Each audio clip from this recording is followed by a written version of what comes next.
आदिनाथ परमात्मा की सबसे पहला उनका स्तवन, उनकी रचना जो आनंद गंजी महाराजा ने की, उससे आज अपने को शुरुआत करना है और ट्राई करेंगे कि एक एक कड़ी को हो सके उतना, जितनी हमारी शक्ति होगी उतना हम डिकोड करके एक अर्थ तक पहुंचने का प्रयत्न करेंगे।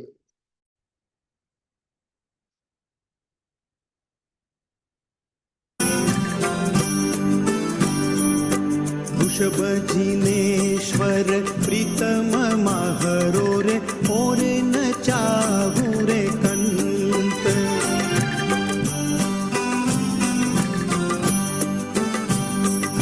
वृषभ जिनेश्वर प्रीतम माहरो रे और न चाहू रे कंत।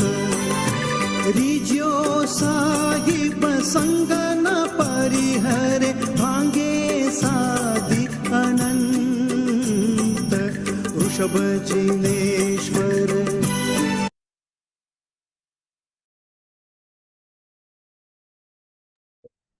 सबसे पहली कड़ी, ऋषभ जिनेश्वर प्रीतम महारोरे और न चाहुरे कंत। इस आनंद गंजी चौबीसी का जब जब हम स्वाध्याय करेंगे ना, तब थोड़ा सा डिफरेंट हमारा माहौल होना चाहिए। में मन के अंदर सेकंड या थर्ड विचार न आए, हमारी आंखें यहाँ वहां पर न जाए। अगर अनुकूलता हो तो आंखें बंद करके सुन सके तो भी बेस्ट है, या फिर आंखें खोल करके भी, लेकिन कहीं पर और हमारा ध्यान भटके नहीं, तो इस संवेदना तक अपन पहुंच पाएंगे। वो शिष्यों ने जो गुरु भगवान को उत्तर किया कि हमने इतना ज्ञान लिया, इतना ग्रंथ वगैरह पढ़ा, लेकिन फिर भी हमारा आत्मा का कल्याण होगा, इसकी गारंटी अभी तक हमको मिल नहीं रही है। शायद हम सबको भी वही एक सवाल होगा कि इतना धर्म तो करते हैं, जितना हो सकता है उतना अपन अपनी डेली रूटीन लाइफ के अंदर धर्म क्रियाएं शुभ भाव में रहने का प्रयत्न अवश्य करते हैं, लेकिन 100% इसके द्वारा मेरा कल्याण होकर के रहेगा, अभी तक मुझे पर्सनली वो गारंटी मेरे लिए मिल ही नहीं पा रही। और बहुत सुंदर उत्तर वहां पर गुरु भगवंत कहते हैं शिष्यों के सामने कि सबके अंदर पदार्थ की भूख है, समझने की भूख है, और थोड़ा बहुत समझ भी जाते हैं। कहाँ कहाँ पर कोई तत्व की बात चल रही हुई हो वहां पर अपन भागे भागे पहुंच जाएंगे। कहीं पर अगर कोई पर्टिकुलर ग्रंथ के ऊपर का स्वाध्याय हो रहा हो, प्रवचन हो रहा हो, वाचना की श्रेणी चल रही हो, चाहे 5 किलोमीटर दूर हो या 10 किलोमीटर दूर हो, हम वहां पर भाग करके वो तत्व या पदार्थ को जानेंगे, समझेंगे, उसमें तर्क वितर्क भी करेंगे। लेकिन ज्यादा से ज्यादा ना अपन शब्द तक अटक जाते हैं। हमारे उपनिधि भोपरस कथा के अंदर भी अभी जो नरक या निगोद का वगैरह वर्णन आता है, तो कभी कभार सुनकर के लगता है हो बहुत भयंकर है, ऐसा निगोद होता है, ऐसा हुआ सब व्यवहारपुर नगर का पूरा डिटेलिंग, या नरक के अंदर ऐसी वेदना वगैरह। वो सुन करके स्टार्टिंग में थोड़ा बहुत हमको एक भय लगे, थोड़ा बहुत एक सतर्कता महसूस हो, अरे बाप रे इतना भयानक है, कर्मों का परिणाम इतना जबरदस्त है, संसार के अंदर का दुख इतना इतना जूझ मात्रा के अंदर है, तिर्यंश नरक निगोद गति के अंदर के तो दुख की एंडिंग ही नहीं होता है। सब कुछ सुनने के बाद ना शायद एक आधा घंटे तक, बहुत बहुत तो एक आधा दिन तक, एक आधा हफ्ते तक हमको वो शुभता अंदर में रहेगी। लेकिन जब वो का वही बात, वो का वही तत्व सेकेंड टाइम सुनने में आता है, उसका इफेक्ट हमारे अंदर कम होना शुरू हो जाता है।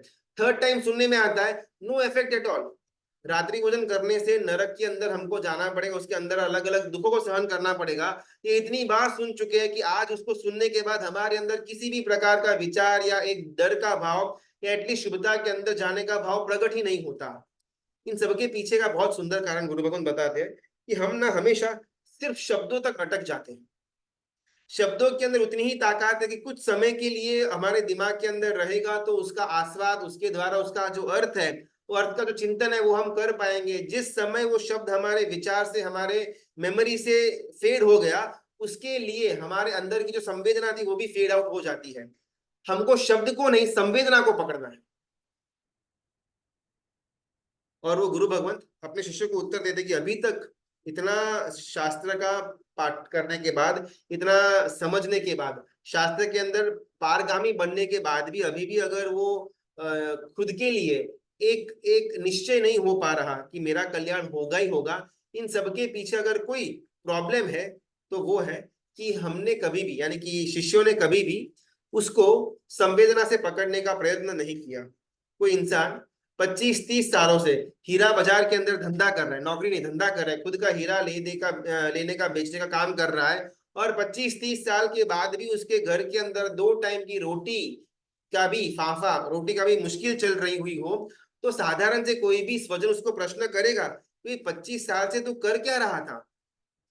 आज हीरा बाजार के अंदर 25-25, 30-30 साल हो गए, जो लोग नौकरी करते थे उन लोगों ने भी आज के दिन में अपनी दुकान सेट करवा दी हुई है, और तू 25-30 सालों से हीरा मार्केट के अंदर, हीरा बाजार के अंदर खुद की दुकान लेकर के बैठा है, और आज भी 2 टाइम खाने के तेरे यहाँ पर वांदे चल रहे हैं। What are you doing?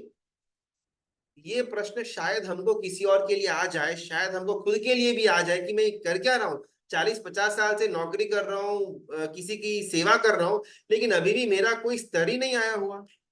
लेकिन जब ये प्रश्न हम अध्यात्म के लेवल पर खुद को पूछते हैं, हमको कभी भी इसका जवाब जानने का कोई इंटरेस्ट भी नहीं होता। ऑन द कॉन्ट्ररी, कभी भी हमको प्रश्न भी नहीं होता। आज 25-25, 30-30, 40-40 साल से अपन परमात्मा की पूजा कर रहे हैं, दर्शन कर रहे हैं, वंदना कर रहे हैं, उनकी स्तवना कर रहे हैं, उनके गुणगान गा रहे हैं, सामायिक कर रहे हैं, अपन थोड़ा बहुत पोषद भी करते होंगे, माला गिनते होंगे, प्रतिक्रमण करते होंगे, वयावच करते होंगे, सुपात्र दान देते होंगे, जीव दया भी पालते होंगे, लेकिन अभी भी इससे जितना भी मैं धर्म की क्रिया कर रहा हूं ना, उससे क्या मेरा निस्तार हो जाएगा? डाउटफुल। मैं मेरे लिए शायद वो कह नहीं पाऊंगा, बिकॉज जितना भी हमने जाना था, किया हुआ था, कभी भी उसको शब्दों के आगे संवेदना तक हम लेकर के ही नहीं गए हुए थे। वर्षितव के अंदर क्या करना, तो बस इतनी क्रिया करेंगे तो अपना वर्षितव हो जाएगा। आइम्बिल की होली के अंदर क्या करना, तो इतना इतना खमा समना, इतना इतना साध्या कर दिया तो अपना हो गया। हमने कभी भी वो क्रिया को या शब्दों के उस पार संवेदना तक पहुंचने का प्रयत्न मात्र भी नहीं किया था, जिस कारण से 25-30 साल बाद नौकरी करने के बाद भी वो इंसान को 2 टाइम रोटी मिलेगी या नहीं, इसका प्रश्न चालू है। और हम यहाँ पर 50-50 साल तक धर्म करने के बाद भी अगली मेरी सदगति होने ही वाली है, ये गारंटी से मैं खुद के लिए कह भी नहीं पा रहा। वो शब्दों के पार की जो संवेदना है, वो संवेदना के साथ ही आनंद गंजी महाराजा के जो स्तवनों का एक एक डिटेलिंग का हमने स्वाध्याय के रूप में करने का प्रयत्न कर रहे हैं, वहां तक हमको लेकर के जाना है। सिर्फ शब्द तक अटक जाएंगे तो शायद हम उसके ऐदम पर्याय तक पहुंच नहीं पाएंगे। ऐदम पर्याय पर पहुंचे बिना संवेदना तक पहुंचना नामुमकिन बन जाता है। ऐदम पर्याय यानी कि आखिरी वाला अर्थ। जब तक वो वर्ड का पर्यायवाची इसका ये इसका ये इसका ये, जब हम आखिरी उसका अर्थ तक नहीं पहुंचते, तब तक हमारे अंदर संवेदना का लेवल बढ़ता नहीं। ऋषभ जिनेश्वर प्रीतम माहरोरे और न चाहू रे कंत। कोई भी धर्म आराधना के बाद जब जीव अध्यात्म के लेवल पर पहुंचता है ना, तब उसके पास 2 रास्ते होते हैं, साधना का और उपासना का। जो स्टार्टिंग में बाल जीव है, कुछ ना कुछ लोभ के कारण से या एक मान या एक नाम के कारण से वो धर्म क्रिया के अंदर जुड़ा, वो कर रहा था इसलिए मैंने किया, उसने बोला इसीलिए मैं आया, वगैरह वगैरह से वो जीव की शुरुआत होगी धर्म के अंदर की, जिसको अपन बाल कक्षा का जीव कहते हैं। अभी वो हमारा टाइम निकल गया हुआ है, अभी अपन धर्म के अंदर स्थिर हो गए। हमको धर्म के अंदर एंट्री लिए हुए 10, 15, 20, 25, 50 साल हो गए, और अभी हमको स्टेज अप करने की बात आई हुई है। अभी साधक से अपने को आराधक तक जाने का सफर तय करना है। तो जब जीव ये सारे बाल कक्षा वाले जितने भी पर्याय हैं उसको क्रॉस करके जब आराधक के लेवल तक आएगा, तब उसके पास 2 वेज रहेंगे आगे बढ़ने के लिए, एक है साधना का और एक है उपासना का। साधना यानी कि मेरा आत्मा ही परमात्मा है, मेरे अंदर परमात्मा विराजमान होते हैं। सामने तो सिर्फ परमात्मा की एक कृति है, लेकिन एक्चुअल में वो जो परमात्मा और मेरे अंदर यानी कि मेरा जो आत्मा है, उन दोनों के अंदर कोई फर्क नहीं। मेरा आत्मा कुछ कुछ कर्म के मैल के कारण से मलिन हो चुका हुआ है, उसका रूप, बाकी उसके अंदर का जो द्रव्य है वो परमात्मा के लेवल जैसा ही द्रव्य मेरा आत्मा का है। ये बिलीव करना और इसके अंदर आगे बढ़ना, इसका नाम है साधना। शायद थोड़ा डिफिकल्ट हो सकता है। उपासना वो बहुत इजी वे आउट है। उपासना के अंदर खुद को कंप्लीटली भूल जाना है, मैं तो हूं ही नहीं, जो कुछ भी है बस परमात्मा है। वो मेरा सेठ है, मैं उसका दास हूँ, वो मेरा बॉस है, मैं उसका चाकर हूँ। जहां पर दासत्व भाव है, तहद्दी का भाव है, उसको उपासना कहते हैं। जिस प्रकार घर के अंदर छोटा बच्चा बालक होता है ना, तो उसका योगक्षेम करने का, उसका उसका परवरिश करने का जिम्मा जैसे माता या पिता ने लिया हुआ होता है, और वो बालक एकदम निश्चिंत होता है कि माता पिता है, देख लेंगे। एज इट इज सेम वही भाव एक भक्त को होता है कि मेरे प्रभु बैठे हुए हैं, वो मुझे देख लेंगे, मुझे किसी भी बात की चिंता नहीं है, वो मेरे लिए खड़े हैं। ये भाव को उपासना कहते हैं, और मैं खुद ही परमात्मा हूं, इसको साधना कहते हैं। जीव के पास दो वेज रह जाते हैं अध्यात्म के अंदर प्रवेश करने का, साधना का और उपासना का। सबसे पहले आनंद गंजी महाराजा पहले स्तवन के अंदर साधना वाला जो रास्ता है वो पकड़ते हैं। ऋषभ जिनेश्वर प्रीतम महारोरे और न चाहूं रे कंत। यहाँ पर एक एक तीर्थंकर परमात्मा के जो नाम है, वो नाम के ऊपर भी अलग अलग संवेदनाएं आनंद गंजी महाराज ने स्तवन के अंदर डाली हुई है। जिस प्रकार भार, लोड जो होता है सामान, उसको खींचने की समर्थता बैल के अंदर है।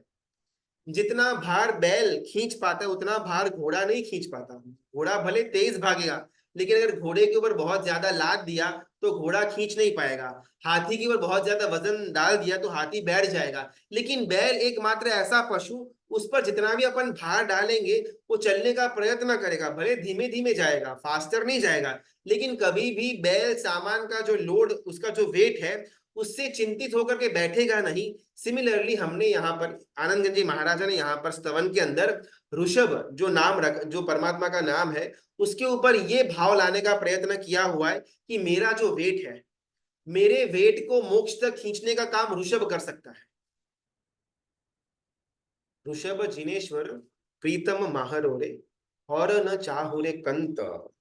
देवालय के अंदर स्थापना निक्षेपा में आदिनाथ परमात्मा विराजमान है, और हमारे देहालय के अंदर मेरा आत्मा ही परमात्मा स्वरूप ऋषभ स्वरूप विराजमान है। ये भाव सबसे पहले लेकर के आना। इमेजिन कि कोई साधु भगवंत आबू के देवालयों के अंदर या सिद्धाचल के देवालयों के अंदर परमात्मा को बहुत भावपूर्वक स्तुति करने के बाद, उनको वंदन करने के बाद, क्षमा समना देने के बाद चैत्य वंदन की क्रिया शुरू की, नमो रह सिद्धाचार्य उपाध्याय बोला, और उसके बाद उनके मुख से ये गुणगान निकले हुए होंगे, ऋषभ जिनेश्वर प्रीतम महारोरे और न चाहूं रे कंत। ऋषभ जिनेश्वर, सारे भगवंत में, सारे जिनों में जो ईश्वर समान है, ये जिनेश्वर शब्द भी आनंद गंजी महाराज ने हर एक तीर्थंकर परमात्मा के स्तवन में नहीं लेकर के आए। स्पेसिफिकली ये पहले स्तवन के अंदर ऋषभ परमात्मा को जिनेश्वर के नाम से संबोधन किया होता है। आखिर 24 तीर्थंकर परमात्मा जिनेश्वर ही है, लेकिन उन्होंने स्पेसिफिकली ऋषभ को जिनेश्वर के साथ संलग्न किया। जिस प्रकार 24 जिन तीर्थंकर भगवंतों में ईश्वर समान अगर कोई हो तो वो है आदिनाथ परमात्मा ऋषभ देव स्वामी। ऋषभ जिनेश्वर प्रीतम महारोरे। जैसे ही दास की भूमिका शुरू होगी ना, कंप्लीट सरेंडर, कंप्लीट समर्पण, और वो समर्पण के स्टार्टिंग में प्रेम होना चाहिए। अगर प्रेम नहीं है तो समर्पण का भाव आना इम्पॉसिबल है।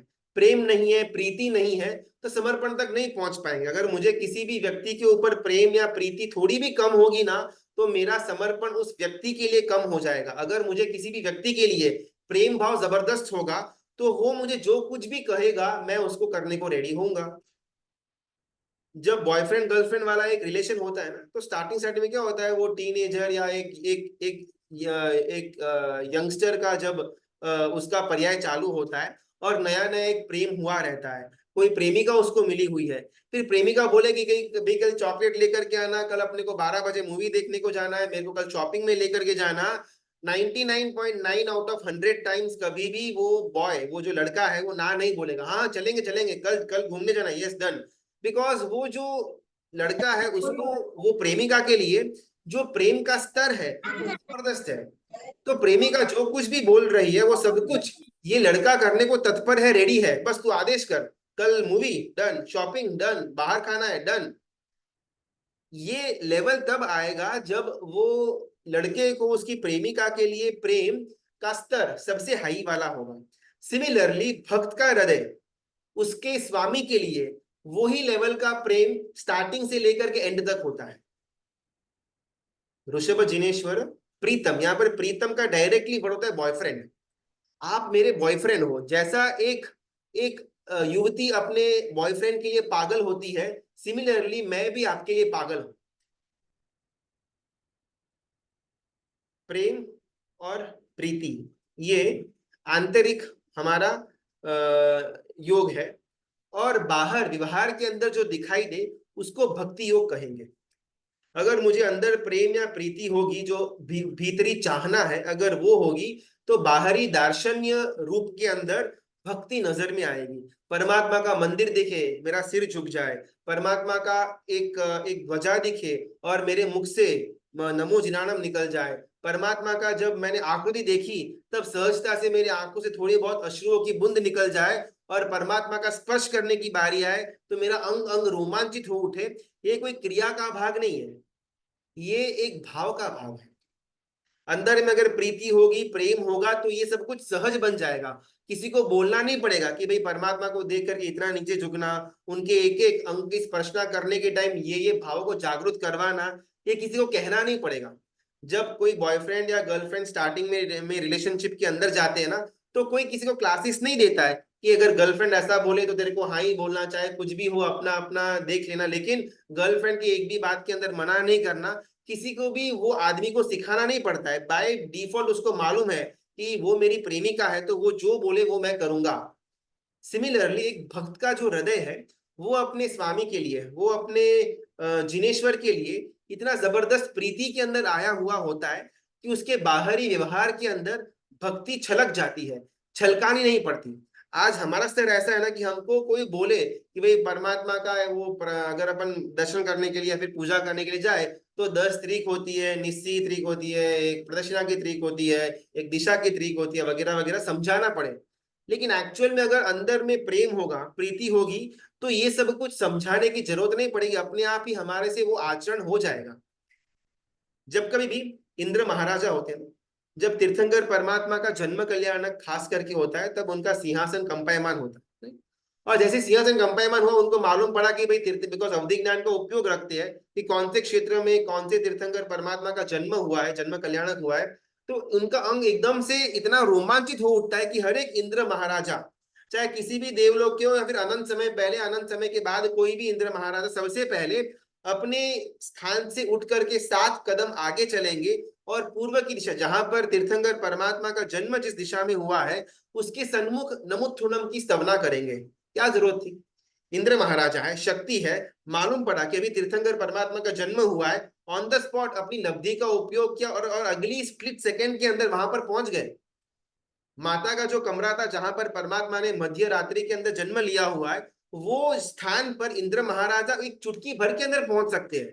शक्ति है, हर एक इंद्र के पास शक्ति है, और हर एक इंद्र समकीति, परम समकीति होता है, तो कोई डाउट ही नहीं है। लेकिन फिर भी हर एक इंद्र, कोई उनको बोलता नहीं कि भी आपको ऐसा करना पड़ेगा, सहसा उनसे ये हो जाता है कि जैसे ही मुझे न्यूज मिला कि मेरे तीर्थंकर परमात्मा का जन्म हुआ है, मुझे वहां तक पहुंचने का भी ख्याल दिमाग में नहीं आता, सबसे पहले मैं उनको वंदन करूं, वो भाव मेरे अंदर जन्म लेता है।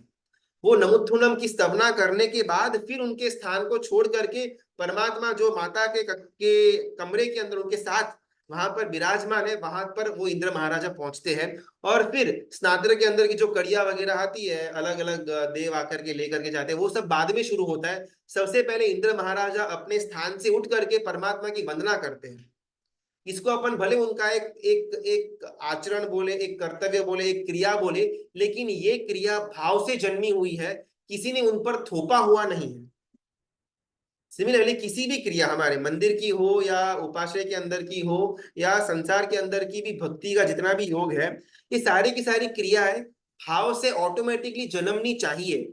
लेकिन स्टार्टिंग में शायद हमारा उत्कृष्ट वाला भाव न आए, इस कारण से हमको वो क्रिया का एक क्रम सिखाने में आता है, पहले ये करना, उसके बाद वो करना, उसके बाद वो करना, तो कहीं ना कहीं गड़बड़ ना हो जाए। और क्रिया अगर प्रॉपरली क्रमशर करते रहेंगे तो उसके फीडबैक के रूप में भाव के अंदर भी वृद्धि होती जाएगी। आज हमारा प्रॉब्लम कैसा होता है ना कि क्रिया अपन एकदम टॉप लेवल की करते होंगे, विदाउट अतिचार, एक भी फॉल्ट हुए बिना, कोई भी आशा ना लगे बिना हमारी सारी की सारी क्रियाएं होती होगी, लेकिन जब भावों के स्तर की बात आती है, कंप्लीट ड्राइनेस, एकदम शुष्कता। बिकॉज एक्चुअल तो मार्ग भाव से क्रिया के अंदर जाने का था, हमको भाव प्रकट नहीं हुआ, इसीलिए ज्ञानी गुरु भगवंत ने हमको पहले क्रिया पकड़ा दी कि क्रिया करते करते उसके अंदर भाव का जन्म होगा। लेकिन दुर्भाग्यवश क्रिया को हमने पकड़ा, भाव की तरफ कभी भी हमने नजर भी नहीं किया। ऋषभ जिनेश्वर प्रीतम माहरोरे और न चाहूं रे कंठ, ये मेरा ऐसा प्रीतम है, मेरा ऐसा बॉयफ्रेंड है कि इसको चाहने के बाद मैं किसी और को चाह ही नहीं सकता। संसार के अंदर कैसा होता है ना, अगर प्रेम की सगाई हो या फिर किसी का भी अगर एंगेजमेंट वगैरह हो जाता है ना, तो एंगेजमेंट सिर्फ लड़के का लड़की के साथ नहीं होता या लड़की का लड़के के साथ नहीं होता। वो एंगेजमेंट के बाद जब शादी होगी तब लड़का सिर्फ पति नहीं बनता, किसी का जमाई बनता है, किसी का साड़ू भाई बनता है, किसी का चाचा जी, किसी का मामा जी, सब कुछ बनता है। सिमिलरली वो युवती, वो लड़की भी सिर्फ पत्नी नहीं बनती है, किसी की बहू बनती है, वो ननद भोजाई का रिश्ता आ जाता है, दियर आ जाते हैं, जेठ जी आ जाते हैं। तो एक जन की सगाई करने के लिए उसको पूरे परिवार के साथ सगाई करनी पड़ती है, इसको संसारिक सगाई बोलेंगे। यहां पर और न चाहूं रे कंत, मैं बस एक केवल आपके साथ ही ऐसी प्रीति की सगाई करना चाहता हूं, आपका ही मैं प्रियतम, आपको मैं प्रीतम बनाना चाहता हूं कि जिसके बाद मुझे किसी और का प्रीतम, किसी और का प्रियतम बनना ही ना पड़े। संसार के अंदर का मोह जो है हमारा, जिसको अपन राग बोलते हैं, प्रेम बोलो राग बोलो, उसको ना ये डेफिनेशन, ये जो पहली कड़ी थी उसके द्वारा थोड़ा समझने का प्रयत्न करते हैं। ऋषभ जिनेश्वर प्रीतम महारौरे और न चाहूरे कंत,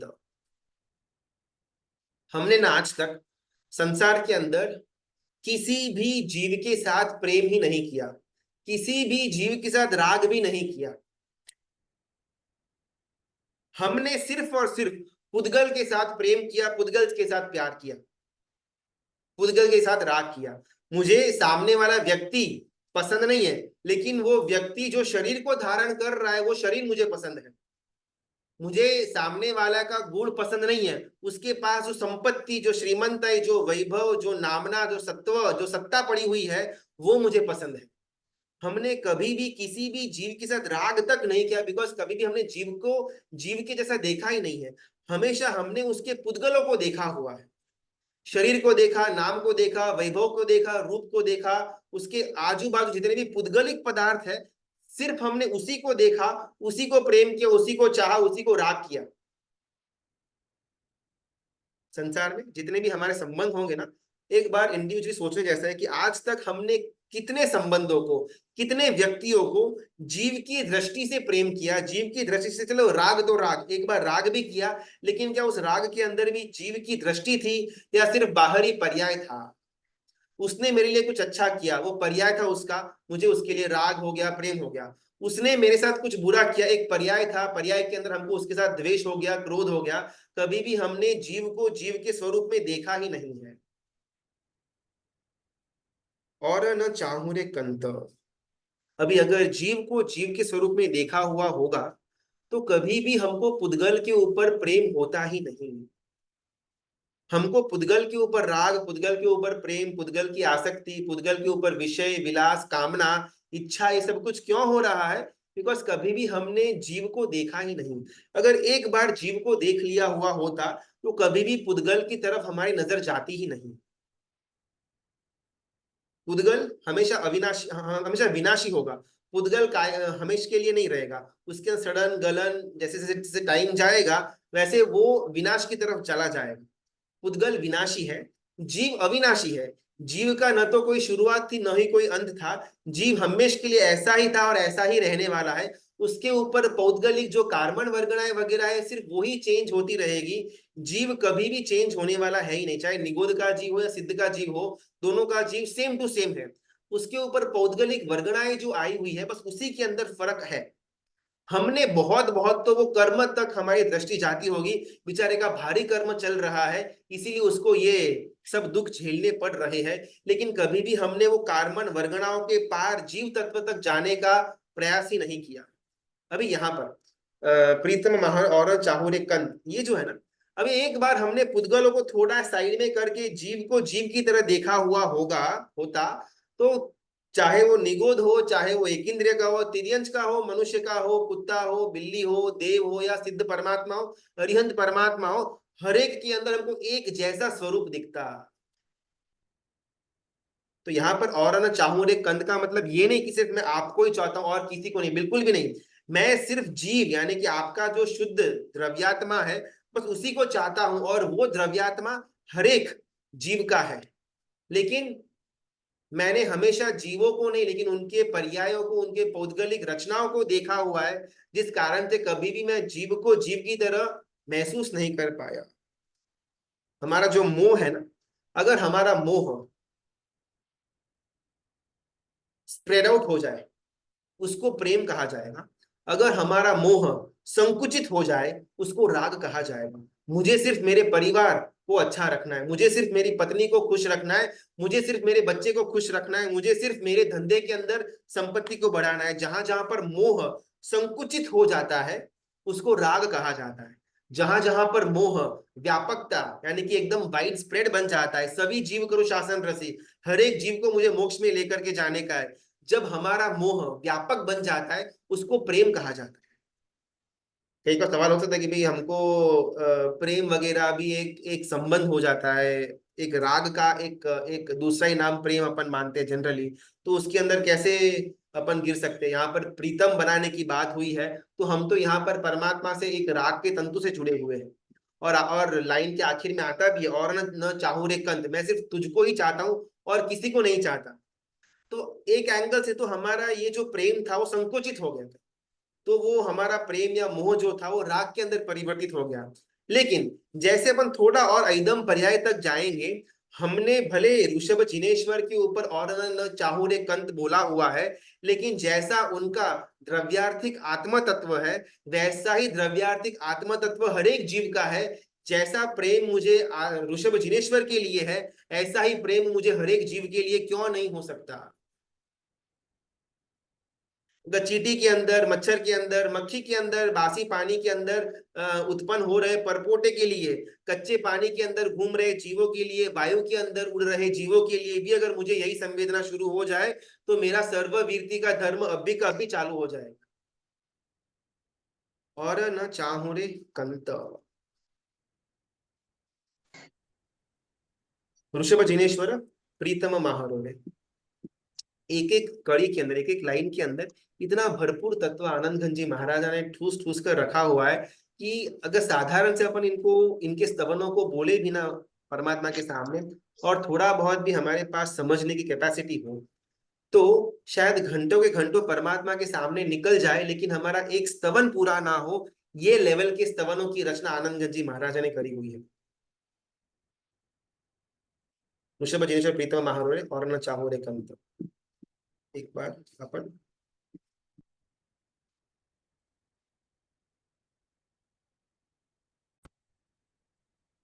रे न चाहूं रे कंत,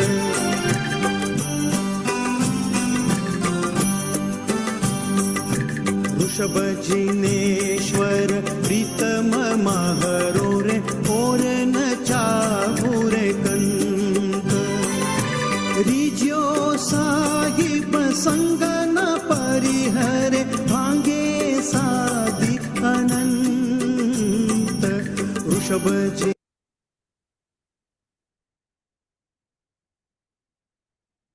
रिज्योरे साहिब संग न परिहरे, भांगे सादी अनंत।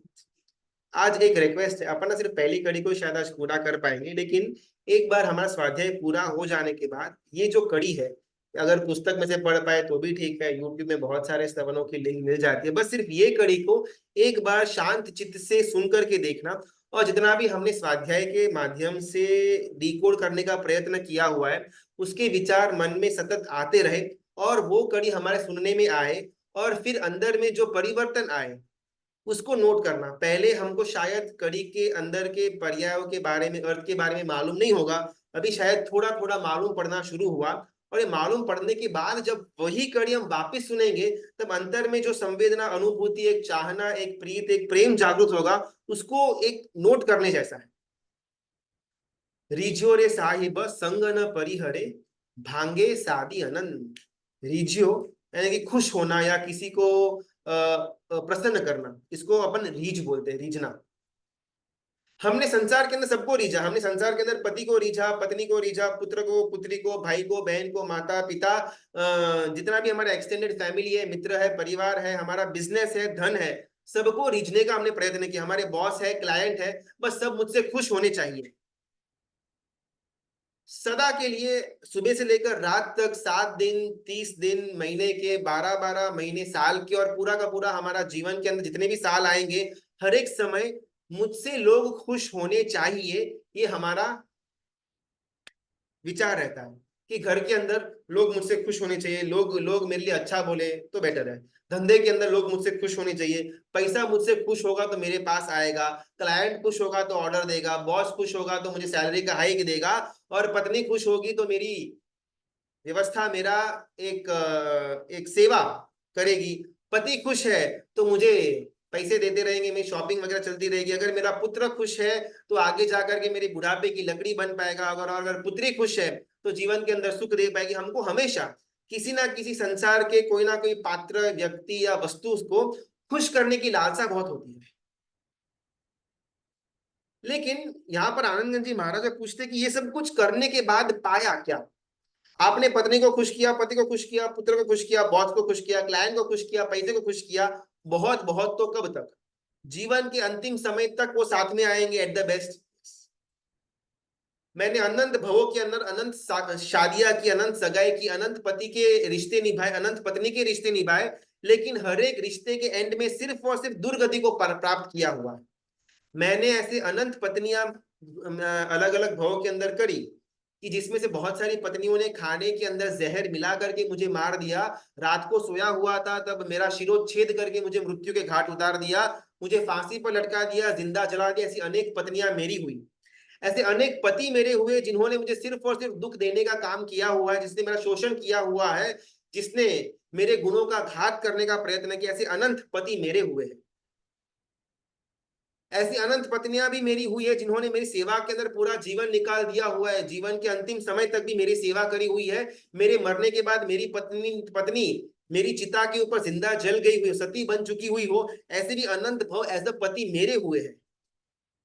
लेकिन इतना सब कुछ करने के बाद भी दुर्गति, दुर्गति और सिर्फ दुर्गति। हमको हर एक रिलेशंस को हैप्पी रखने के लिए जितना अपन उछल कूद करते हैं, सुबह से रात घूमते रहते हैं, पुरुषार्थ करते हैं, मान माया लोभ भी करते हैं, कपट भी करते हैं, क्योंकि सामने वाला मुझसे खुश रहे। मैं ज्यादा धन कमाऊंगा तो समाज के अंदर मेरी एक एक प्रतिभा खिलेगी और लोग मुझे एक ऊंची नजर से देखेंगे। अगर ज्यादा पैसे कमाऊंगा तो घर के अंदर पत्नी मेरा सम्मान ज्यादा देगी, अगर मैं बड़ा नाम प्राप्त कर लूंगा तो माता की तरफ से मुझे वात्सल्य ज्यादा मिलेगा, और अगर मेरा धंधा अच्छा चलेगा तो मेरा बेटा भी मुझे बहुत सम्मान से रखेगा। इतने सब चीजों को, तत्वों को, जीवों को रिझाने के बाद, उनको खुश करने के बाद भी अंतिम में हमें सिर्फ और सिर्फ दुख प्राप्त किया हुआ है। इतने को रिझाने के बाद भी चलो ठीक है, दुख मिला तो मिला, क्या इनमें से एक भी तत्व हमारे साथ लॉन्ग टाइम तक रहेगा? बिल्कुल भी नहीं। ये भव के अंतिम समय तक रहे वो भी आश्चर्य, भव के बाद कोई गारंटी नहीं। मैंने मेरी पत्नी के लिए जितना भी कुछ किया, क्या वो पत्नी भवांतर में मेरे लिए वो सब कुछ करेगी? No guarantee. इतना पूरा जीवन मैंने पैसे को कमाने के लिए पीछे टाइम निकाल दिया, नीति पूर्वक पैसा कमाया, पैसा बचाया, दान भी दिया, और अच्छा खासा पैसा मैंने सेविंग्स किया, वो क्या वो पैसा अगले भाव में मुझे साथ में मिलेगा? No guarantee. तो मैंने रिझने का प्रयत्न, मैंने सबको खुश करने का प्रयत्न भी किया, और मुझे दुख मिला, ओके, लेकिन वो खुश करने का जो प्रयत्न किया वो खुश भी हुए, और खुश किया लंबे टाइम तक, very short period of time. तभी इसमें मुझे अभी ज्यादा पढ़ना नहीं है। जब हस्तमेलाप होता है ना, स्त्री का हाथ जब पुरुष के हाथ में रखा जाता है तो कुछ क्षणों के लिए उसमें थोड़ा बहुत शायद 15-20 मिनट का टाइम लग जाता है, सामने आग होती है तो कभी कभार वो थोड़ा स्वेटी भी बन जाता है। तो यहाँ पर बहुत सुंदर परिकल्पना लेकर के आते हैं कि मेरी इतनी शादियां हुई है कि हस्त मेलाप के समय जो गर्मी के कारण से थोड़े बहुत पसीने की बूंद मुझे आ जाती थी, अगर वो पसीने की बूंद इकट्ठा मैं करूं तो पूरे ये तिरछा लोग की समुद्र भर जाए, लेकिन फिर भी हस्त मेलाप के समय हाथ का जो पसीना है वो कम न हो, इतनी शादियां मैंने करी हुई है, लेकिन फिर भी दुर्गति की दुर्गति ही मिली। मैंने मेरी मांग के अंदर इतना सिंदूर भरा हुआ है कि वो सिंदूर का अगर मैं पूरा पाइल अप करूं तो मेरू से भी ऊपर उसका हाइट चला जाए, और फिर भी सिंदूर कम न हो, इतनी सिंदूर तो मैंने भरे हुए हैं, लेकिन फिर भी दुर्गति की दुर्गति। रिझोरे साहिब संग न परिहरे। अभी मुझे ऐसे तत्व के साथ प्रेम करना है, ऐसे तत्व को रीझना है, ऐसे तत्व को प्रसन्न करना है कि जिसने एक बार मेरा हाथ पकड़ा फिर कभी भी मेरा हाथ छोड़ने वाला है नहीं। भांगे सादी अनंत।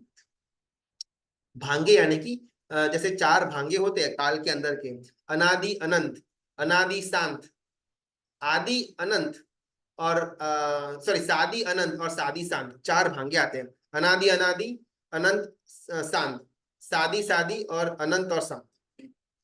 अनादि अनंत के अंदर नो स्टार्टिंग नो एंड, जीव का अस्तित्व नो स्टार्टिंग नो एंड, उसको अनादि अनंत का भांगा कहा जाएगा। अनादि शांत, स्टार्टिंग तो है, जैसे स्टार्टिंग नहीं था लेकिन एंडिंग है, अनादि और शांत यानी कि उसका कभी ना कभी अंत आने वाला है। हमारे कर्मों का, कर्मों का कोई स्टार्टिंग नहीं था लेकिन कर्मों का अंत आएगा, यस बिल्कुल आएगा। जब हमको निर्वाण पद मिलेगा उस क्षण मेरे आठों के आठ कर्म का अंत आ जाएगा, तो कर्म अनादि शांत कहा जाएगा। सादी अनंत, जिसका स्टार्टिंग तो है लेकिन एंडिंग है ही नहीं, वैसी प्रीति, वैसा एक कंत मुझे आपके अंदर प्राप्त करना है। शायद अब से पहले मेरी और ऋषभ जिनेश्वर की कभी भी प्रीत की सगाई नहीं हुई थी, तो अब से पहले कभी नहीं था, ये मेरा स्टार्टिंग पॉइंट है।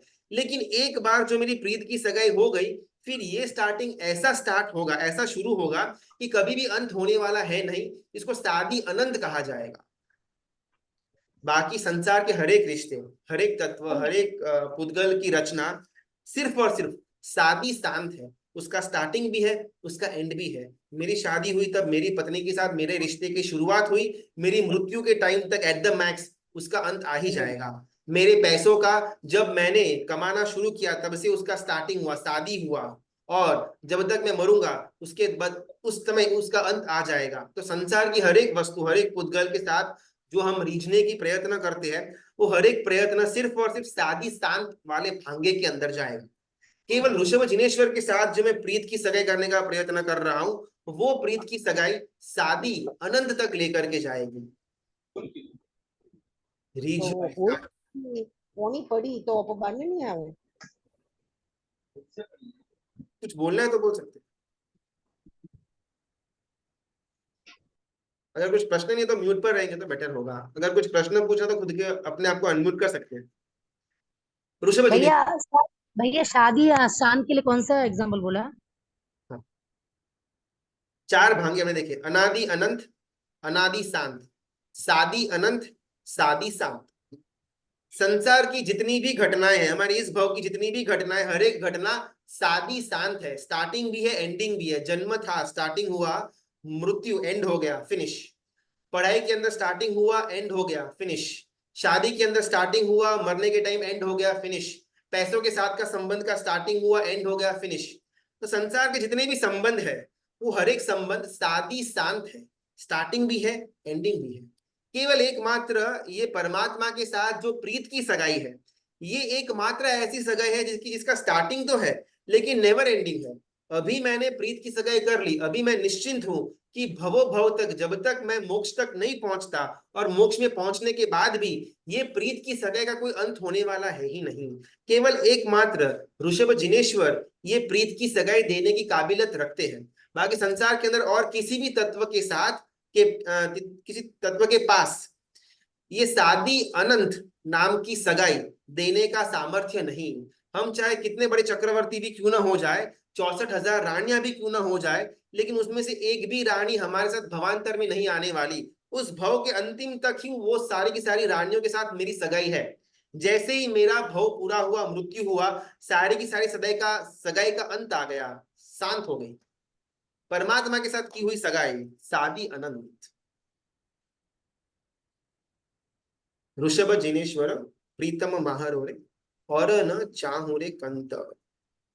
रीजोरे साहिब संग न परिहरे भांगे शादी अनंत। जो 4 भांगे हैं, उन भांगों में से सादी अनंत नाम का जो भांगा है, वो भांगा परमात्मा आपके साथ की सगाई उस भांगे के अंदर आती है। संसार की बाकी हर एक सगाई सादी शांत नाम के भांगे के अंदर जाती है।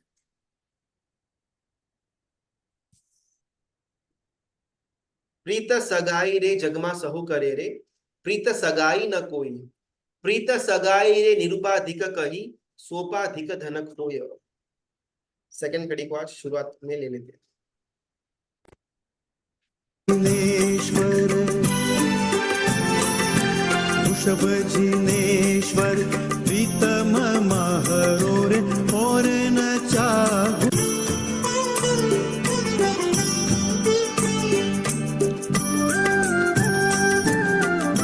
आई रे जगमा सहु करे रे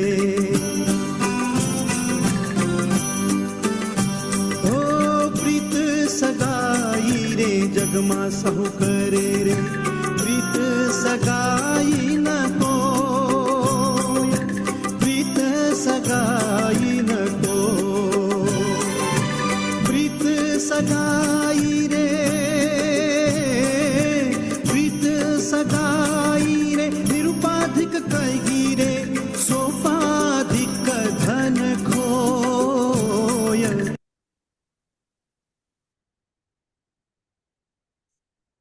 प्रीत सगाई रे जगमा सहु करे रे, प्रीत सगाई न कोई, प्रीत सगाई रे निरुपाधिक कही, सोपाधिक धन खोयो। प्रीत सगाई यानी कि प्रेम की सगाई, प्रेम का संबंध, प्रेम का एक रिलेशन जग में हर कोई रखते हैं, लेकिन प्रेम का संबंध कोई नहीं रखते। आनंद गंजी महाराज की बहुत सुंदर ये स्पेशलिटी कि एक ही वर्ड के जो दो अलग अलग अर्थ होते हैं उनको पास पास में रख लेते हैं। प्रीत सगाई सब लोग करते हैं, प्रीत की सगाई कोई नहीं करता।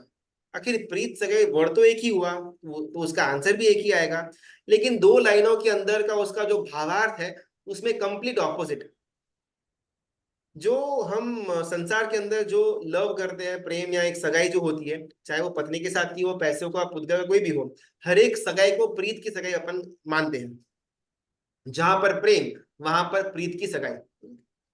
तो जितनी भी प्रीत की सगाई हम लोग करते हैं जग में, वो तो सब लोग करते हैं, सिर्फ मेरा अकेला का नहीं है। हर एक जना किसी ना किसी पुद्गल या जीव का एक आकृति के साथ प्रीत की सगाई करेगा, लेकिन एक्चुअल में देखने जाए तो प्रीत की सगाई कोई नहीं करता।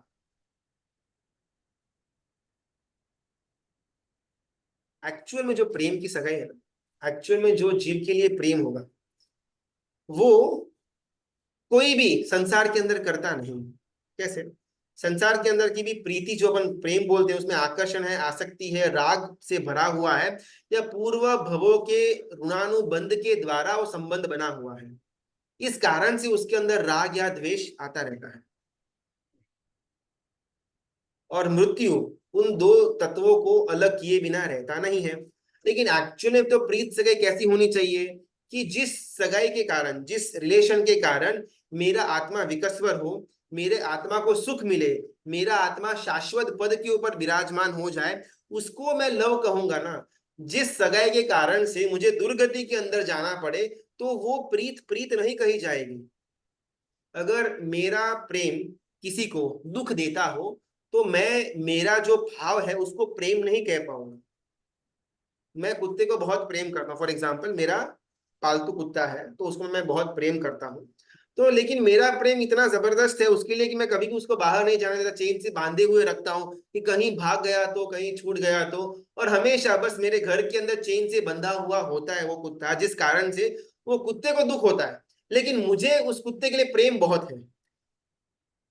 तो भले उस मेरा वो कुत्ते के साथ प्रेम की सगाई मैं मानूंगा, लेकिन एक्चुअल में वो प्रेम की सगाई नहीं है, बिकॉज मेरा प्रेम वो कुत्ते के लिए दुख का कारण बन चुका हुआ है। सिमिलरली संसार के अंदर जितनी भी प्रीत की सगाई, प्रेम की सगाई जो हम करते हैं, वो एक्चुअल में तो प्रीत सगाई है ही नहीं, वो सिर्फ दुख देने वाली सगाई है।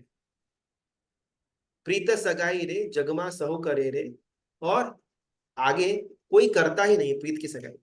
प्रीत सगाई रे निरुपाधिक कही, सोपाधिक धनक होय। बहुत सुंदर यहाँ पर निरुपाधिक और सोपाधिक की बात आती है। मोक्ष का एक और अर्थ है, पर्यायवाची शब्द है अपवर्ग। अगर हाँ, वीर परमात्मा का 27 भाव का जो स्तवन है, अगर किसी को मालूम हो ना, तो उसमें कड़ी आती है पहली ढाल के अंदर, भाव मार्ग अप वर्ग रे प्राणी धरिये समकित रंग, मरी ये नैसार के भाव की जो कड़ी है उसके अंदर। तो उसे बात यह आती है कि जो भाव का जो मार्ग है वो ही अपवर्ग तक हमको लेकर के जाएगा। यहाँ पर मोक्ष नहीं, लेकिन अपवर्ग नाम यूज करते हैं, और बहुत सारी और जगह पर भी शायद अपवर्ग आता होगा मोक्ष को दिखाने के लिए। तो मोक्ष नाम का जो तत्व है उसका पर्यायवाची शब्द यानी कि अपवर्ग। अभी एग्जैक्टली अपवर्ग यानी कि क्या, बिकॉज हमको तो मोक्ष मोक्ष की तरह ही मालूम होता है, कभी भी हमने उसको अपवर्ग की तरह देखा हुआ नहीं रहेगा, सोचा हुआ भी नहीं रहेगा, शायद सुना हुआ रहेगा अपवर्ग, लेकिन व्हाट इज अपवर्ग। तो बात आती है कि जो हमारी बारखड़ी है, जो एबीसीडी है, जो क ख ग घ है हिंदी के, उसमें जो प वर्ग है, वो प वर्ग के अंदर क्या क्या आता है, तो प, फ, ब, भ, म और व, ये 6 वर्ड्स प वर्ग कहे जाते हैं। तो जहां पर ये 6 व्यंजन न हो उसको अपवर्ग कहा जाएगा। अबे 6 वर्ड्स क्या डिनोट करता है, तो प से पाप न हो, फ से फिकर न हो, ब से बीमारी न हो, भ से भय न हो, म से मृत्यु न हो, और व से वृद्धा अवस्था न हो। जहां पर ये 6 चीजें नहीं होती उसको अपवर्ग कहा जाता है, और ऐसा अपवर्ग की कामना, उसकी प्रार्थना मैं परमात्मा के पास करता हूँ। गुरुजी फ पर से क्या कहा आपने? प से पाप, फ से नहीं, फिक्र यानी कि दुख हो, टेंशन हो, डिप्रेशन हो, ब से बीमारी, भ से भय, म से मृत्यु, और व से वृद्धा अवस्था, जन्म जरा मृत्यु, सब इसमें आता नहीं, फ सेकंड नंबर वाला। है। फिक्र, फिक्र, स्ट्रेस, ओके। डिप्रेशन, फिक्र। तो ये 6 वर्ग का यानी कि 6 शब्दों जहां पर इंक्लूडेड नहीं है, वैसा अगर कोई स्थान हो तो एकमात्र है मोक्ष रूपी स्थान। इसलिए मोक्ष को एक और शब्द के अंदर अपवर्ग भी कहा जाता है। अभी यहां पर हम वापिस अपनी सेकंड कड़ी के अंदर आते हैं कि प्रीत सगाए रे निरुपाधिक कही सोपाधिक धनक होय। जो एक्चुअल में प्रीत की सगाई होती है वो प्रीत की सगाई आत्मा के गुणों को बढ़ाने वाली होती है। अगर हमारा आत्मा का गुण घटता है, चोरी हो जाता है, या वो डिमिनिश हो जाता है, तो वैसी सगाई को प्रीत की सगाई नहीं कह सकता हूं।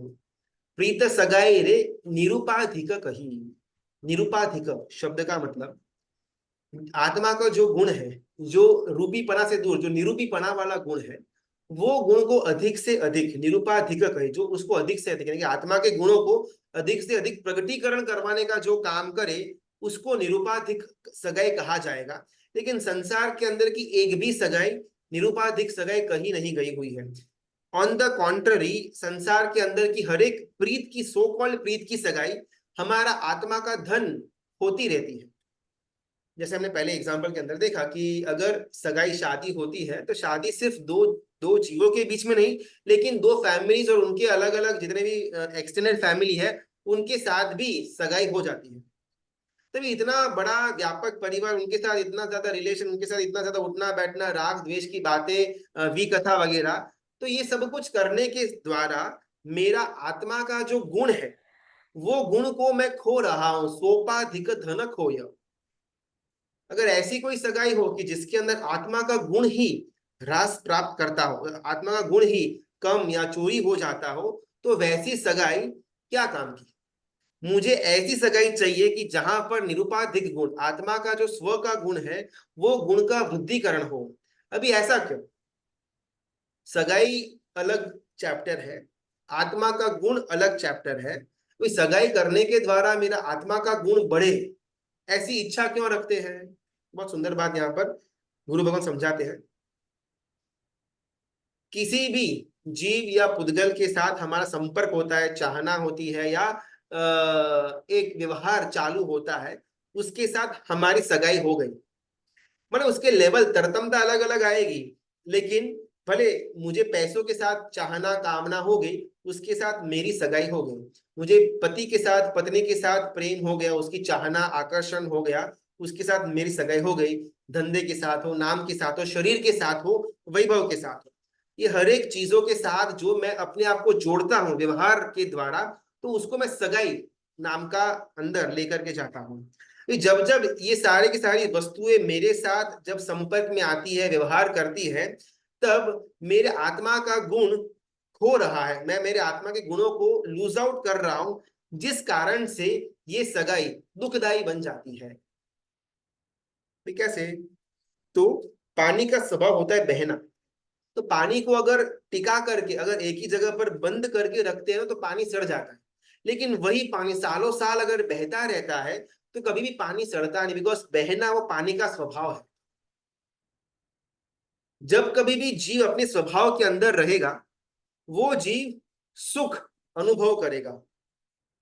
कुत्ते को भौंकने के अंदर सुख लगता है, कुत्ते को आप मुंह बंद करके शांत कर दो, कुत्ते को दुख लगेगा। कोई भी अभव्य जीव है, उसको संसार के प्रति अट्रैक्शन एकदम कॉमन रहेगा, उसको मोक्ष के लिए कभी भी चाहना नहीं होगी, बिकॉज वो उसका स्वभाव है ही नहीं। किसी भी अभव्य जीव का स्वभाव क्या होगा? संसार के अलग अलग पर्यायों को या अलग अलग उद्गलों की तरफ उसका आकर्षण होना, ये अभव्य जीव का एक डेफिनेशन के अंदर आता है। उसको कभी भी मोक्ष के लिए चाहना नहीं होती, तो वो उसका स्वभाव है भव्य जीव, अभव्य जीव का। तो स्वभाव के अंदर जब तक जीव रहेगा, जीव खुश होगा, सुखी रहेगा। जब जब वो जीव अपने स्वभाव से विपरीत विभाव के अंदर जाएगा, वो जीव दुखी होगा। कुत्ते को भौंकना पसंद है, वो उसका स्वभाव है। उसको मुंह पर टेप बांध करके अगर उसको शांत रखने में आएंगे, वो दुखी महसूस करेगा। जैसे उसी तरह जो पक्षी होते हैं, उसको उड़ना पसंद है, उसको बंद करके केज के अंदर डाल के रख दिया, वो दुख महसूस करेगा, बिकॉज वो चुपचाप बैठे रहना, उड़े बिना, वो पक्षी का स्वभाव नहीं है, उसका विभाव दशा है। सिमिलरली आत्मा के गुणों की का प्रगटीकरण करना वो आत्मा का स्वभाव है, उसमें आत्मा सुख अनुभव करेगा। जब जब आत्मा अपने गुणों को खो देता है, मैं मेरी समता को खो देता हूं, मैं मेरे मैत्री नाम के गुण को खो देता हूं, मैं मेरी प्रमोद नाम के गुण को खो देता हूं, करुणा माध्यस्थ गुण को खो देता हूं, और उसके विपरीत क्रोध मान माया लोभ के अंदर मैं जाता हूं, यानी कि मैं विभाव दशा के अंदर गया। भले अभी मुझे फील नहीं होता कि मुझे दुख मिलेगा, लेकिन जितना जितना मेरा जीव विभाव दशा के अंदर गया, उतने उतने अंश में जीव को आगे जाकर के दुख झेलना पड़ेगा। पहले बात हुई कि प्रीत सगाई हर कोई करता है, लेकिन फिर बोलते हैं प्रीत सगाई कोई नहीं करता। प्रीत सगाई निरुपाधिक कही, सोपाधिक धनक होय। पहली कड़ी के अंदर ऐसी एक पीठ बंद, एक फाउंडेशन डेवलप किया आनंदगंज जी महाराजा ने कि एक बार अगर सगाई हो गई ऋषभ परमात्मा के साथ, जिनेश्वर के साथ, तो शादी अनंत तक वो साथ में रहेंगे। और उसके बाद मुझे जो संसार के किसी भी जीव के साथ कोई भी सगाई करने का बिल्कुल इंटरेस्ट नहीं रहेगा। उसका रीजन ये सेकंड कड़ी के अंदर दे दिया, प्रीत सगाई रे निरूपाधिक कही, सोपाधिक धनक होय। बिकॉज ऋषभ जिनेश्वर के साथ जो मैं प्रीत की सगाई करता हूं, वो मेरे आत्मा के गुणों को प्रकटीकरण करवाने का काम करती है, यानी कि मैं मेरे स्वभाव की तरफ जा रहा हूं, और जितना मैं स्वभाव के अंदर जाऊंगा, उतना अपने आप मुझे सुख, प्रसन्नता, वैभव की प्राप्ति होगी। जितना जितना मैं संसारिक प्रीति के अंदर जाता हूं, संसार के अंदर जितनी भी प्रीत सगाई करता हूं, उतना उतना मैं मेरे विभाव दशा के अंदर जा रहा हूं, मेरे गुणों को मैं लूज आउट कर रहा हूं, उतने उतने अंश में मैं दुख को सहन, मैं दुख को दुख मेरे ऊपर आने के चांसेस बढ़ाने वाला बन जाता हूं। सोपाधिक धनक होय। आज अपन यहाँ पर दो कड़ी पर पॉज करते हैं, थोड़े बहुत अभी भी उसका जानने का, डिटेल में जानने का बाकी है। अगले हफ्ते वापस शनिवार को अपन यही धारा को आगे कंटिन्यू करें। कुछ प्रश्न है तो फटाफट 5 मिनट के अंदर सॉल्व करके अपन आगे बढ़ते हैं। हाँ ममता बहन पूछ सकते हैं। हाँ प्रणाम भैया। एक्चुअली मतलब ये जैसे बोला जाता है ना कि अपना ये स्वभाव है, क्षमा नम्रता, ठीक है, हमें अभी कुछ अंश में फील होता है, ये नहीं होता ऐसा नहीं है, लेकिन ज्यादा हमारा अनादिकाल से वो संस्कार जो पड़े हुए हैं ना, जैसे क्रोध करने का वगैरह, तो कभी कभी ऐसा लगता है कि मतलब जो हम लोग दबा रहे हैं ना हमारे, जैसे मतलब जैसे कभी क्रोध को दबाया तो उसको दबाते बहुत तकलीफ होती है। मतलब ऐसे अभी अपने को मतलब बोलना था लेकिन नहीं बोले, फिर लेकिन बार बार मन में ऐसे ख्याल आता कि मैं बोल देती तो, मुझे तो बोलना ही नहीं आता है, मुझे ऐसा मतलब ऐसा लगता है कहीं हम उसको दबा तो नहीं रहे ना, ऐसा फील होता है भैया। चलो एक तो इट इज रॉन्ग या मतलब ऐसा करेक्ट अपन है आते हैं। मतलब? अगर आपको कोई प्रश्न करता हूँ, फोन यूज करना पसंद है? हाँ फोन Okay, चलो। नहीं। नहीं मतलब मैं यहाँ पर आइडियल आंसर नहीं देना है, मैं इंडिविजुअली नहीं आपको नहीं पूछ रहा हूँ, आपको फोन यूज करना पसंद है? रोज का 1 घंटा हो, 2 घंटा हो, 6 घंटा हो, वॉट एवर, नहीं आपको यूज करना नहीं पसंद है? सिर्फ मतलब मैं क्लासेस के लिए, मतलब बाकी नहीं अच्छा, पसंद आता ओके, है मुझे। ठीक है। आपको मूवी देखना पसंद है? नहीं अभी तो मतलब फिलहाल तो बिल्कुल नहीं है, लेकिन जब शायद पहले का जो था तो उसमें खाने के मतलब अंदर अभी रस जो आता है? फैमिली होता है। हाँ खाने के फैमिली। अंदर रस आता है? आम, आम हाँ पसंद है, आम हाँ खाना है, नहीं आइसक्रीम आम पसंद है खाना, आम है ना? आम पसंद तो आम चलो, की तो बाधा ही है, लेकिन मतलब हाँ रस खाने में है अभी तक। चलो, उसको लेकर के आगे बढ़ते हैं। अपन हाइपोथेटिकली ऐसा मान लेते हैं कि है कि भाई गुलाब जामुन आपको पसंद है, ठीक है, पसंद होगा जो भी है। अभी मुझे अगर गुलाब जामुन पसंद है और मेरे सामने कोई गुलाब जामुन रखेगा, तो मैं अपने आप उसको लेकर के खा लूंगा। कोई मनवार करे, अरे भाई खाओ खाओ, गुलाब जामुन है, गुलाब जामुन है, ओ अच्छा ठीक है चलो मैं टेस्टिंग, ऐसा नहीं करूंगा। अगर मेरी थाली में किसी ने गुलाब जामुन रखा, मैं स्ट्रेट अवे चमची उठाऊंगा और खा लूंगा, बिकॉज मुझे वो पसंद है। लेकिन जब बात आत्मा के गुणों की आती है, हमको फोर्स करना पड़ता है, बिकॉज कभी भी हमको धर्म या आत्मा के गुण पसंद थे ही नहीं। अगर हमको शांत रहना, समता के अंदर रहना, इतना जबरदस्त हेडेक लगता है, अरे बाप रे मेरे को समता, अरे क्रोध आ रहा है लेकिन दबा रहा हूं, बिकॉज कभी भी हमको समता पसंद थी ही नहीं। समता अच्छी है, समता रखना चाहिए, ऐसा समझाने में आया था, और उस कारण से हम समता रखते हैं, धारण करते हैं। लेकिन कभी भी संवेदना के अंदर, अनुभूति के अंदर समता ही मेरा स्वभाव है, ये हमको महसूस नहीं हुआ। जिस प्रकार गुलाब जामुन को देख करके मुझे अट्रैक्शन होता है खाने का, और मैं अपने आप को स्टॉप नहीं कर पाता खाए बिना, सिमिलरली समता भी मेरा स्वभाव है, मेरा गुण है, उसको मैं छोड़ू क्यों, जब तक ये गुण मुझे तो पसंद नहीं वही आएगा। बोल सकते, वही मैं बोल रही हूँ, मतलब क्यों नहीं आ रहा है मतलब वो, कि क्यों नहीं मेरा आ रहा? मतलब ऐसा मतलब। करेक्ट, हाँ। अभी स्टार्टिंग हमने क्लास के अंदर ना यही बात किया हुआ था कि हमने शायद थोड़े बहुत शास्त्र पढ़े हुए होंगे, ग्रंथ पढ़े हुए होंगे, धर्म को समझा हुआ होगा, तत्वों को, पदार्थों को भी जाना हुआ होगा, लेकिन फिर भी अभी भी मैं मेरे लिए फुल कॉन्फिडेंस के साथ ये नहीं कह पाऊंगा कि भाई मेरी सदगति ही होगी। दर्शनम देव देवस्य दर्शनम पाप नाशनम, दर्शनम स्वर्ग सोपानम, दर्शनम मोक्ष साधनम। परमात्मा का दर्शन मात्र मोक्ष का साधन बन सकता है, ऐसी स्तुति मैं रोज बोलता हूँ। लेकिन अभी भी मेरे अंदर ऐसी अनुभूति, ऐसा कॉन्फिडेंस आया ही नहीं कि परमात्मा का दर्शन किया हुआ है तो मेरा मोक्ष हो ही जाएगा। ऐसा कॉन्फिडेंस ही नहीं है अंदर। इसके पीछे का कारण क्या था? हमने हमेशा ना शब्दों को पकड़ा, कभी शब्द की संवेदना तक पहुंचे ही नहीं। समता रखने की बात थी, समता रखना जो हमने जाना हुआ था, जो अपन रखते भी है मोस्ट ऑफ द टाइम, लेकिन कुछ कुछ अंश में हमसे वो दूर हो जाते हैं, अपन क्रोध के अंदर चले जाते हैं। ऐसा हुआ क्यों? क्योंकि हाँ, ऐसा हुआ क्यों? क्योंकि समता को सिर्फ हमने ज्ञान के रूप में जाना हुआ था, उसको कभी भी अनुभव के रूप में नहीं जाना। कैसे? कभी कभार ऐसा कुछ घटना हुई जिसके अंदर किसी ने मुझे कुछ भला बुरा कहा, मारपीट दिया, मुझे क्रोध आया, ठीक है।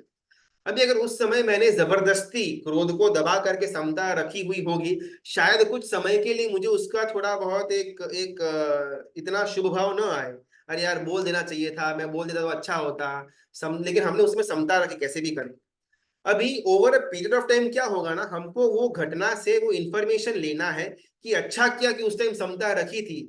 अगर उस टाइम क्रोध कर दिया हुआ होता आवेश में आकर के, तो आज कितना बड़ा प्रॉब्लम हो जाता।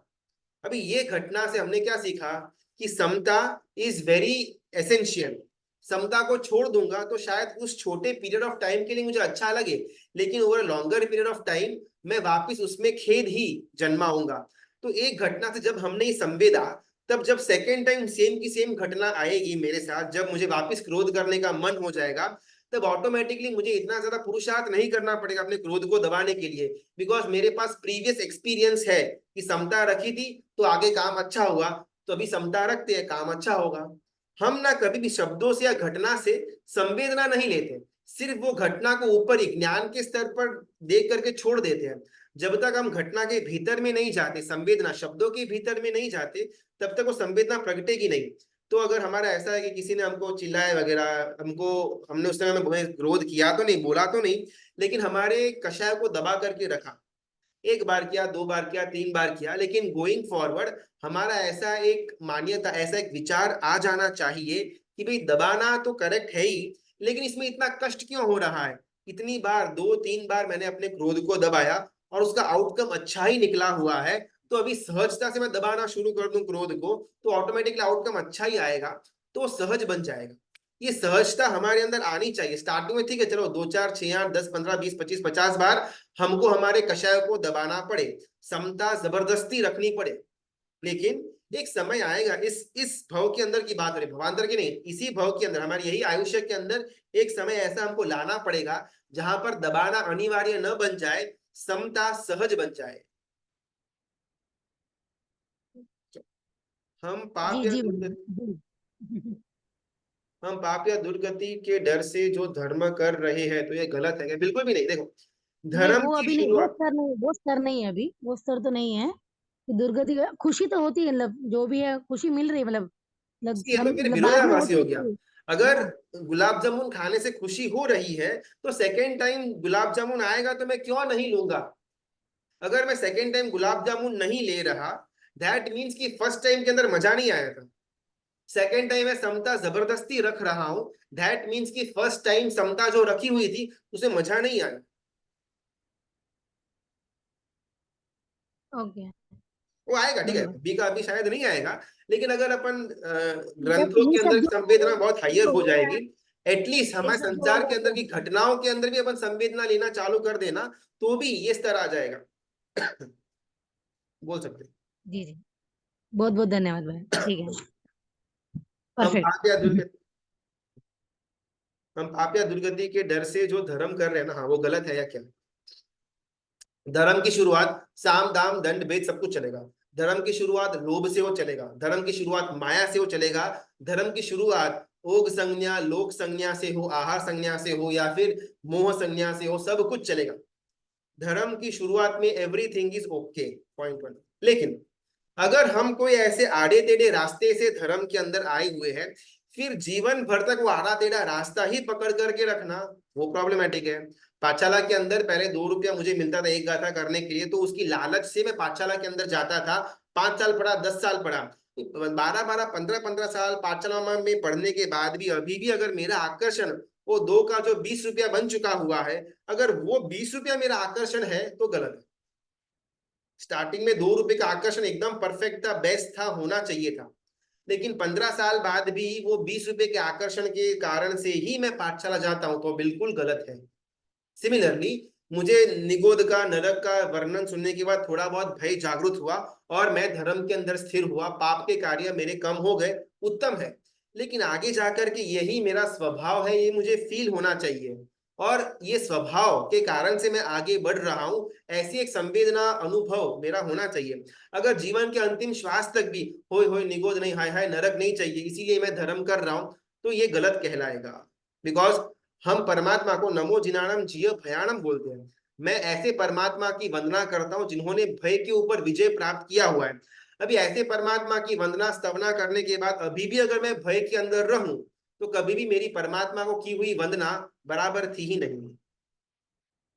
यहाँ पे निश्चय से ऐसा भी मान सकते हैं क्या कि मैं स्वयं के आत्मा तत्व के अलावा और किसी से प्रीति नहीं रखता?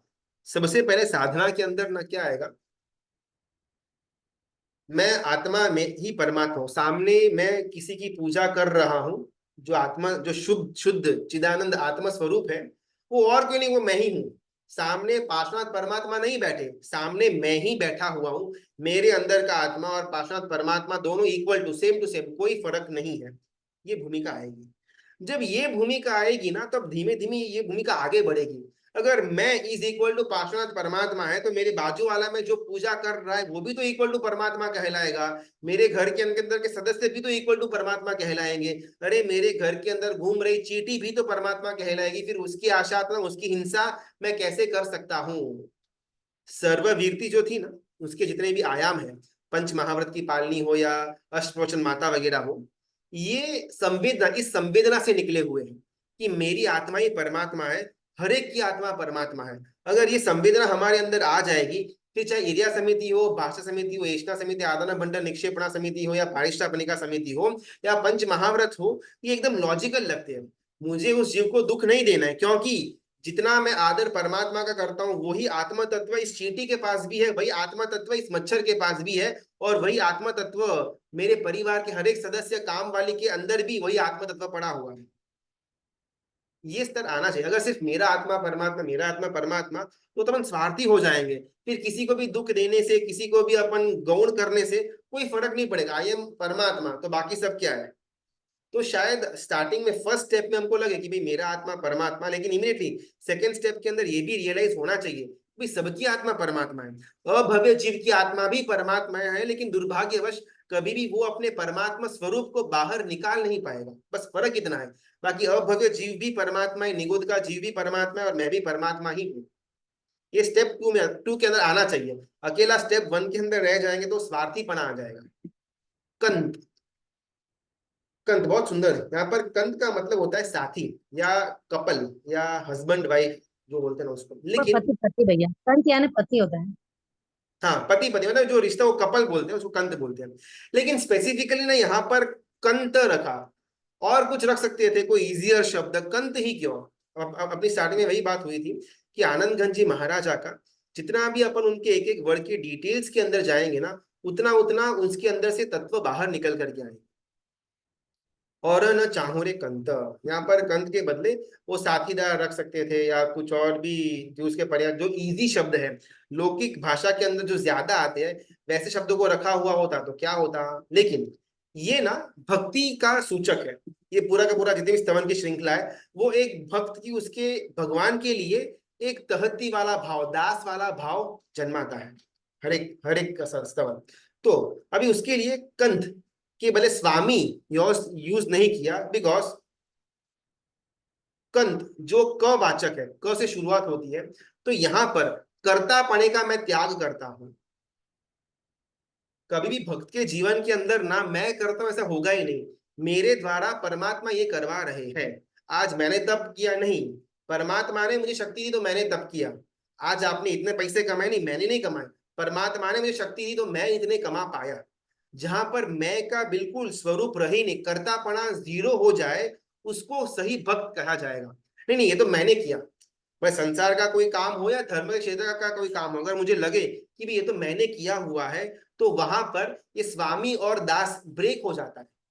बिकॉज स्वामी के होते हुए अगर दास अपना क्रेडिट ले ले तो स्वामी का उसके अंदर नीचापना आ जाता है। आज मेरा स्वामी बैठा हुआ है, उसने मुझे कुछ आदेश दिया और मैंने वो काम किया, और फिर मैं कॉलर ऊपर करूं, ये तो मैंने किया हुआ है। ये मूर्खामी तो है ही है, लेकिन साथ में स्वामी का भी जो लेवल है वो नीचे अपन खुद करते हैं। सिमिलरली यहाँ पर कंत क वर्ग की शुरुआत करते हैं, यानी कि कर्तापना यहाँ पर खत्म, मैं करता हूं और सर्वस्व परमात्मा जो मेरे स्वामी है उनको समर्पित होता हूं, ऐसा भाव वो क के द्वारा कंत में लेकर के आते हैं। ऐसे अगर एक एक शब्द के अंदर जाएंगे तो शायद बहुत लंबा हो जाएगा, लेकिन हो सके उतना ये आनंद घन जी महाराजा की जितनी भी कृतियां हैं उसके एक एक वर्ड्स के अंदर के अगर अपन रहस्य को जानने का प्रयत्न करें स्वाध्याय के द्वारा या फिर चिंतन के द्वारा, एक अनेरा आनंद उत्पन्न होगा। पहले के जमाने में स्टोरीज में वर्णन आता है कि देवी देवता की हेल्प लेके अपना काम करवा लेते थे। तो क्या हमें भी देवी देवता की हेल्प लेनी चाहिए? मैं बोलता हूँ लेनी चाहिए, लेकिन कौन सा देवी देवता फ्री है मुझे और आपको हेल्प करने के लिए? आखिर बात वहां पर अटक जाती है। देखो हमारे पास लाइन में या कोई एक आधा देव खड़ा हो और फिर हम ये प्रश्न करें मुझे उनकी हेल्प लेनी चाहिए या नहीं, तब वाजिब है। लेकिन हम यहाँ पर भीख मांग मांग कर थक गए। एक देव तो क्या, एक छोटा सा यहाँ का कोई व्यंतर जाति का भी देव हो, वो भी हमारे सामने आता भी नहीं, हेल्प भी नहीं करता, कुछ भी नहीं करता, फिर ये प्रश्न ही क्यों? हेल्प लेनी चाहिए फिर नहीं लेनी चाहिए। सेकेंड थिंग, देवी देवता की हेल्प ना, अगर मेरे अंदर परमात्मा भक्ति होगी तो ऑटोमेटिकली देवी और देवता का सानिध्य मुझे मिलेगा। ऐसा नहीं है कि अभी के काल के अंदर देवी या देवता सहाय नहीं करते, बात सिर्फ आपकी और मेरी हो रही है, हमको सहाय नहीं करते। लेकिन आज के जमाने के अंदर भी ऐसे बहुत सारे जीवात्मा, ऐसे बहुत सारे भव्य जीव है कि जिनको देवी और देवता सहाय करते भी है। बहुत हाल ही के अंदर आचार्य भगवंत कलापूर्ण सूरी महाराजा हो गए, जिनके जीवन की अलग अलग घटना से चिक्कार घटनाएं हैं कि जिसके अंदर देवी देवताओं के सानिध्य के अलावा वो घटना हो ही नहीं सकती। गुरु भगवान यहाँ पर बैठे, कहीं पर आग लगी, ऐसा ओघा किया और मीलों दूर आग शांत हो गई। ये तो एकादा, ऐसे तो कितने सारे प्रसंग आते जहां पर देवी देवता का सानिध्य के कारण से वो चीजें हुई। तो अगर मेरे अंदर परमात्मा भक्ति उत्कृष्ट लेवल की है ना, तो ऑटोमेटिकली देवी और देवता मेरा सानिध्य करेंगे। बिकॉज मेरे पास जो रूप है उससे कई ज्यादा रूप देवी देवता के पास है। मेरे पास जितने भी कंफर्ट के साधन है उससे तो कई ज्यादा उनके पास है। मेरे पास जितनी संपत्ति है उससे अनंत गुना ज्यादा संपत्ति देवी और देवता के पास है। तो मेरे पास ऐसा है क्या जिससे देवी या देवता आकर्षित हो, परमात्मा के लिए भक्ति भाव हो? तो उनके पास भी अपन से उत्कृष्ट मात्रा के अंदर वो परमात्मा की भक्ति करते हैं। नंदी पर्वत के ऊपर सॉरी मेरू पर्वत में के ऊपर जाकर के समोसन के अंदर जाकर के उत्कृष्ट भक्ति करते हैं। तो ऐसी कौन सी चीज मेरे पास है कि जिसके कारण से देवी या देवता मेरा सानिध्य करे? तो बात आएगी चरित्र की। देवी देवता के पास ज्ञान भी है, सम्यक दर्शन भी है, मेरे पास भी ज्ञान थोड़ा बहुत है, शायद सम्यक दर्शन भी है। The thing which separates me from Devi and देवता इज चारित्र। देवी देवताओं के पास एक अंश का भी चारित्र नहीं। अगर मैं मेरे चारित्र के अंदर एकदम अड़ग रहता हूं, अगर एकदम चुस्ता से मेरा आचार की पालनी करता हूं, तो उससे वो आकर्षित होकर के ऑटोमेटिकली हमारे काम सॉल्व करने का प्रयत्न करते हैं। लेकिन वो चरित्र के अंदर अपन एकदम जीरो है, मिंडू है, और फिर अपन यहाँ पर कोई हेल्प करो ऐसा बोलते रहेंगे, तो शायद देवी या देवता हेल्प भी करेंगे लेकिन वो समकित नहीं होंगे, मिथ्यात्वी देवी देवता होंगे जो शायद आगे जाकर के भवांतर के अंदर दुर्गति में लेकर के जाए। यहाँ आनंदगंज जी के स्तवन का विवेचन हम कौन सी बुक में से कर रहे हैं? अच्छा, ओके ओके। हम ना वो पुस्तक अपना एक ग्रुप में डाल देंगे, मतलब जिसको भी पुस्तक चाहिए जहां से अपन ये ले रहे हैं, वो एक बार आप नितिन भाई को डायरेक्टली मैसेज करना, तो वो पीडीएफ आपको पहुंचा देंगे। और बाकी रिकॉर्डिंग तो है, अगर किसी का कुछ स्टार्टिंग में मिस हो गया हुआ हो तो एक बार रिकॉर्डिंग में भी देख सकते हैं। और वापस अगले शनिवार को यही स्तवन की जो आगे की कड़ी, लगभग कुल 7 कड़ियां है, अब तक 2 कड़ी हमने पूरी की, तो बाकी की कड़ियों को अगले शनिवार को देखने का प्रयत्न करेंगे। परमात्मा भैया की परसों का रिकॉर्डिंग भेजना ना, हाँ, वो 2 दिन रिकॉर्डिंग का रह गया का हुआ है, उसको कल के दिन सारा का सारा रिकॉर्डिंग ग्रुप के अंदर आ जाए। अच्छा होगा। हाँ, मित्रा की आज्ञा जी में कुछ धन्यवाद। भी बोला हुआ हो तो मित्रा सबका बहुत बहुत धन्यवाद। एटलीस्ट एक छोटा काम आज करना, ये अर्थ जानने के बाद सिर्फ 2 मिनट, ये जो स्तवन है यूट्यूब में अवेलेबल है, अगर पुस्तक घर में हो तो उसको भी पढ़ सकते हैं। वो पढ़ने के बाद सिर्फ ये पहली और दूसरी कड़ी को ऐसे थोड़ा बहुत अपन चिंतन के अंदर लेकर के आए, और जितना भी अर्थ हमको याद रहा उसके अंदर अगर अपन डूब जाते हैं, तो गारंटी के साथ हमको एक ऐसा सुख, एक ऐसा आनंद मिलेगा जो शायद अब तक कभी हमको संसार के अंदर न मिला हुआ हो। वो आनंद ये सिर्फ कड़ी का अर्थ घटन के द्वारा हमको मिल सकता है। सब ट्राई करना, और जो एक्सपीरियंस है उसको अपन अगले वीक देखने का प्रयत्न करेंगे। सबका बहुत बहुत धन्यवाद, अनुमोदन, प्रणाम।